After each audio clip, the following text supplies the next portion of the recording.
Here's a question that might keep you up tonight.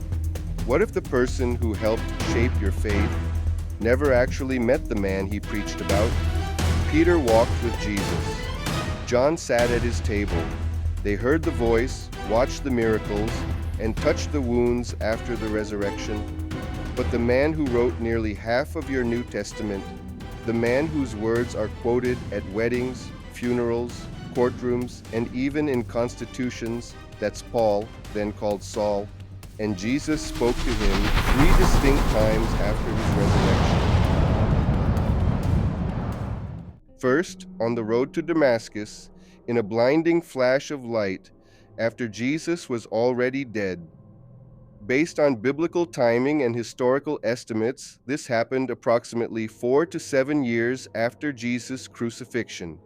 You'll definitely learn something here. These are the types of content I create. If you're interested, be sure to subscribe so you don't miss upcoming videos. So here's what I need you to sit with.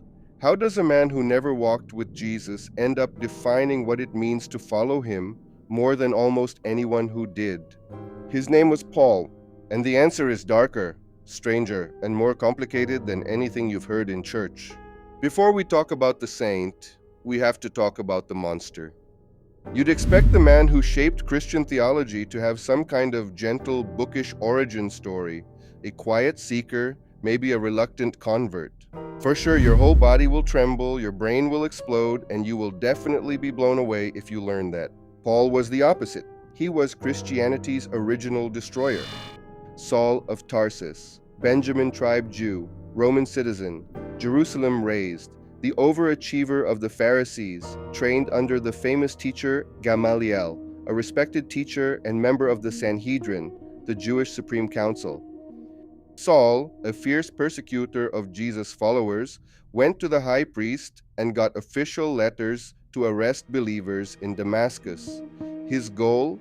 Find anyone who believed in Jesus, drag them off house to house, lock them up, and haul them back to Jerusalem in chains, like a spiritual kidnapping mission. This wasn't passive disapproval, this was a manhunt. But here's the detail that should genuinely stop you cold. He wasn't just an enforcer from a distance. He was there when Stephen, the first Christian martyr, was stoned to death, standing right there with the coats of the men throwing the rocks at his feet, watching, approving. Let that image sit with you. Because every letter Paul ever wrote, every word about grace, peace, and redemption was written by a man who watched a believer get stoned to death and did nothing to stop it. His mission wasn't to debate the early church, it was to end it. The question is, what on earth happened to him on that road to Damascus? Paul is on his way to arrest more Christians. He has legal authority, he has backup, he has a mission. He is by every measure unstoppable. And then everything goes wrong. Or depending on how you look at it, everything goes exactly right. A blinding light, a voice from nowhere. His entire crew freezes. The voice says, "Saul, Saul, why do you persecute me?" Paul asks, "Who are you, Lord?" "I am Jesus, whom you persecute," the voice said. "But get up and go into the city, where you will be told what you must do." And here's the question I want you to hold. What does a man like this, a man built on certainty, trained in law, committed to a cause, do when everything he believed turns out to be wrong? You'd expect him to fight it, rationalize it, find a way to explain it away.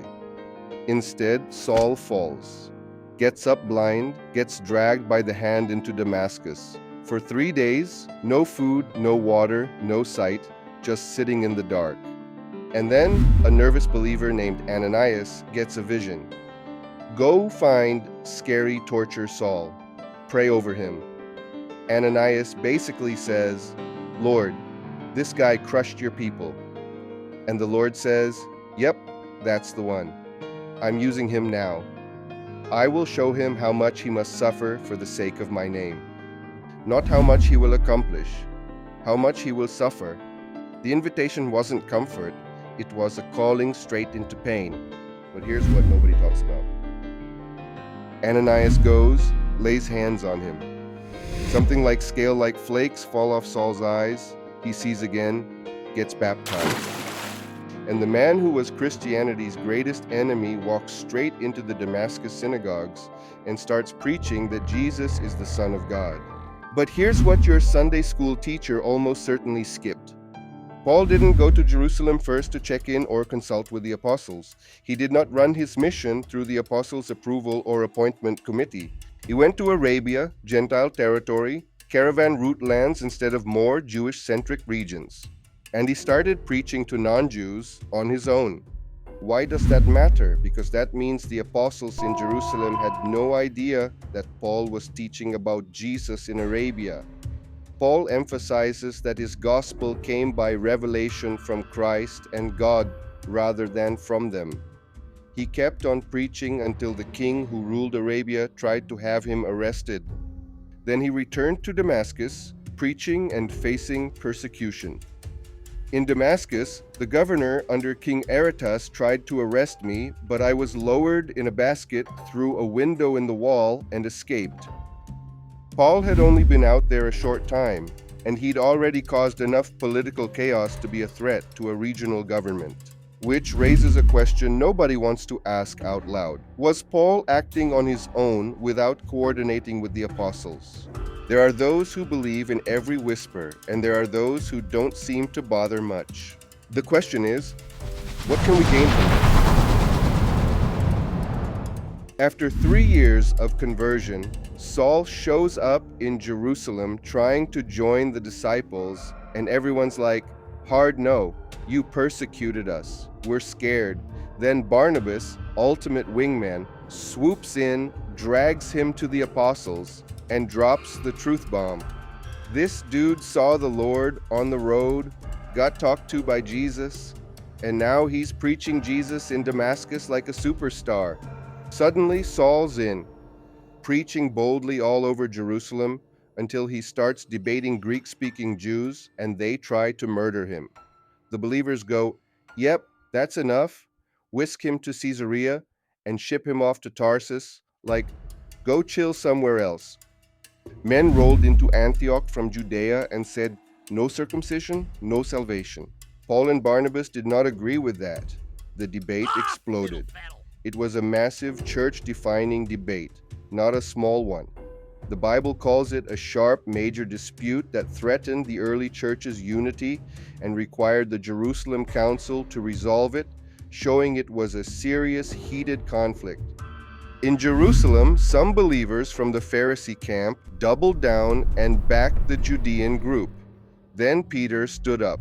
Since he had witnessed firsthand that God welcomes Gentiles, he threw his support behind Paul and Barnabas. The entire future of the movement was on the line. Because this decision could shape the early church and determine whether Christianity becomes a world religion or stays a small Jewish sect. If you want to expand your thinking and deepen your understanding, come and let's delve together into meaningful study and find the answer to the question, is it true? After the two sides had finished making their point, James spoke and said, "It is my judgment, therefore, that we should not cause trouble for the Gentiles who are turning to God." He rules in Paul's favor. Gentiles don't need to be circumcised first to become a disciple of Jesus. That's the headline. And James must be the big boss then. Not long after, Paul confronts Peter to his face in public for hypocrisy. Peter had been eating with the Gentiles just fine, and his conduct was not in step with the truth of the gospel, until some guys sent by James from Jerusalem showed up. Then he pulled back, separated himself, didn't want to look bad in front of the Jewish crowd. Paul calls it out directly, but when I saw that they were not acting consistently with the truth of the gospel, I told Cephas in front of everyone, "Though you are a Jew, you have been living like a Gentile and not like a Jew. So how can you insist that the Gentiles must live like Jews?"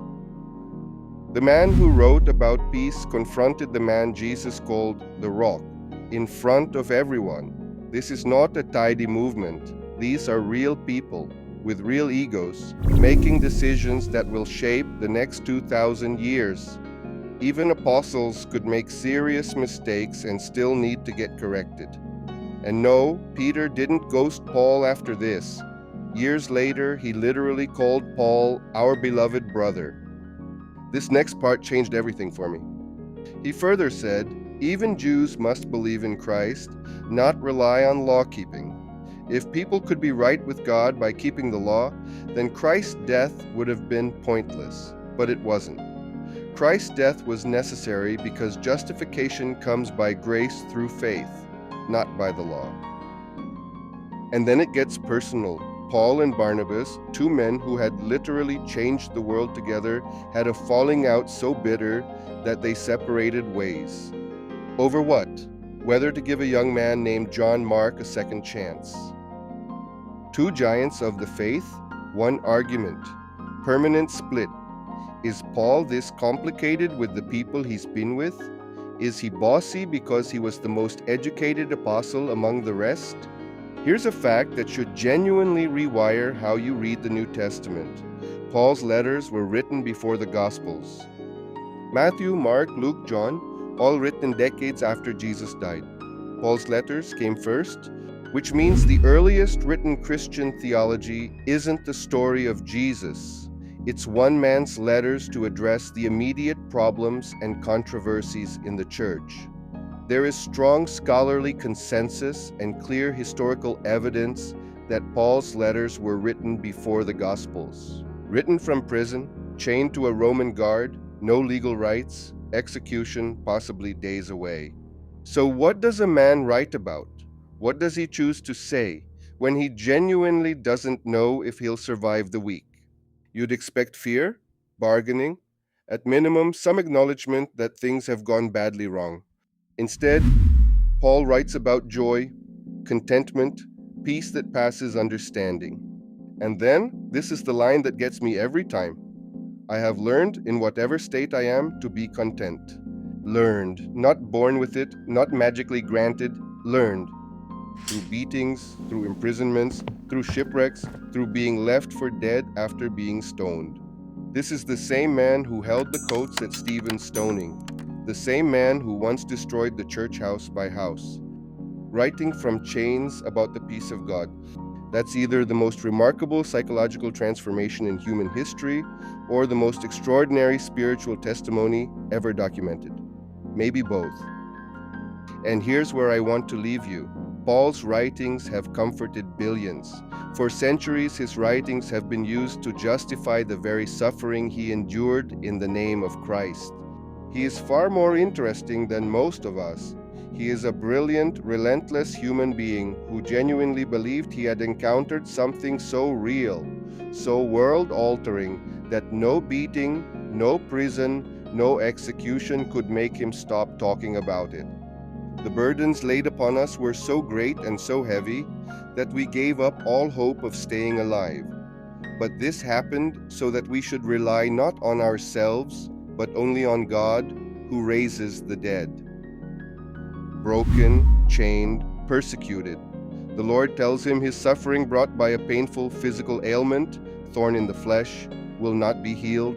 But still, what's his response? I am most happy then to be proud of my weaknesses, to feel the protection of Christ's power over me.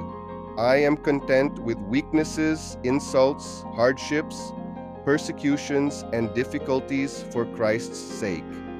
For when I am weak, then I am strong. Paul was beheaded in Rome during Nero's persecution of Christians around AD 64 to 67. A man who hunted Christians, a man who watched a believer die and approved of it, a man writing from chains, boasting in weakness.